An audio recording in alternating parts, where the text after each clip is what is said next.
When ABID DAFALLA got a letter from a recruitment company late last year about work in the United Arab Emirates, he was delighted.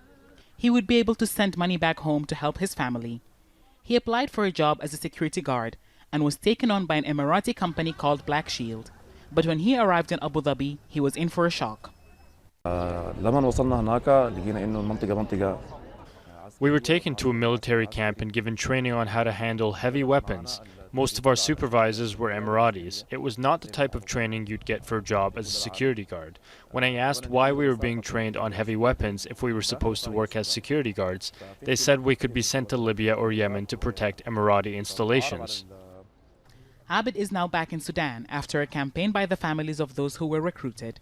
In all, about 200 Sudanese men returned on Tuesday and immediately went to the UAE embassy in Khartoum to stage a protest outside.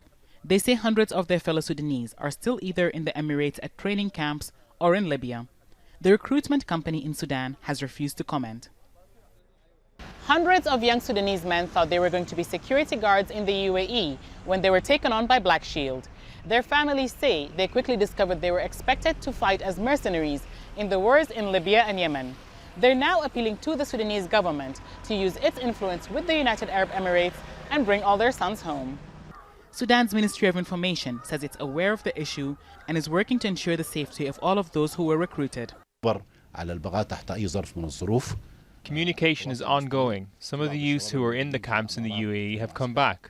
Our operations unit is working to gather information. We are in touch with the families and embassies of Sudan and the Emirati authorities who have been cooperative, and with the company. In a few days, this issue may be over.